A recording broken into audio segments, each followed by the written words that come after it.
Ένα βίντεο για να εξηλαιωθώ για το μεγαλύτερο λάθος που έκανα στη ζωή μου, που ήταν η υπερανάλυση. Η υπερανάλυση παρέλεε οτιδήποτε είχα να κάνω μέσα στην ημέρα και να περάσω όμορφα με φίλους, φίλες, ακόμη και μόνος μου. Υπερανέλευα τα πάντα και απλά με άφηνε σε ένα αργότερα που ποτέ δεν έβγαζε πουθενά. Από το να το κρατήσω απλό και απλά να έβγαινα και μπορεί να περνούσα καλά, μπορεί και να μην περνούσα. Αυτό όμως δεν το ξέρω, γιατί δεν με άφησε να το ξέρω. Αυτή η μανία μου της υπερανάλυσης.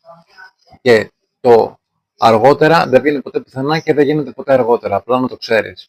Και τώρα που έχω πάθει το ατύχημα και είμαι 8 μήνες στο κρεβάτι, τα μετανιώνω ένα-ένα. Γι' αυτό δράσε, ζήσε, αγάπησε. Δες το θαύμα της ζωής, ότι ξύπνησες. Δες το θαύμα ότι έχεις μια υπέροχη μέρα να δημιουργήσεις μέσα σε όλο αυτό το 24ωρο και από το να το μετανιώνεις, να το θυμάσαι με πολύ όμορφα λόγια και εικόνες. Αυτά ήταν λίγα από τα πράγματα που ήθελα να πω. Τώρα είναι η δική σου απόφαση. Είτε είσαι αγόρι είτε είσαι κορίτσι, είναι δική σου η ζωή. Εγώ απλά σου είπα για τα λάθη της δικής μου ζωής και το υγιές ποιο είναι. Πάντως όχι η υπερανάλυση και να παραλέουμε σε σκέψεις που δεν βγάζουν πουθενά. Λοιπόν, καλή συνέχεια σε όλους.